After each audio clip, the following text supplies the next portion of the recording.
Ozbiljna kritička historiografija govori da su, znači, običan narod je živeo snošljivije pod Turcima nego pod svojim srpskim srednjovekovnim velikašima. Čak su i bili i manji nameti.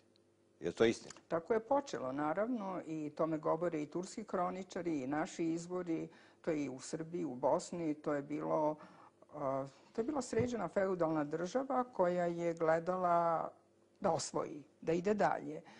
I cenila je narod, za razliku od današnjeg vremena, kad je čovjek višak, kada ima malo radnih mesta, a mnogo ljudi, čovjek je bio tada dragocenost.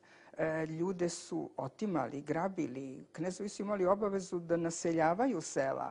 Turci su privlačili raju privilegijama, smanjenjem poreza i idući prema severu, odnosno severozapadu, oni su recimo davali poseban status, tako da je narod, Srbi su recimo posebno išli za njima. Čak su Srbi dočekali Tursku kao oslobođenje, običan narod, od svojih velikaša. Tako je, da, bilo je, kao što su i recimo i u Španiji dočekali Arape kao oslobođenje od Gota.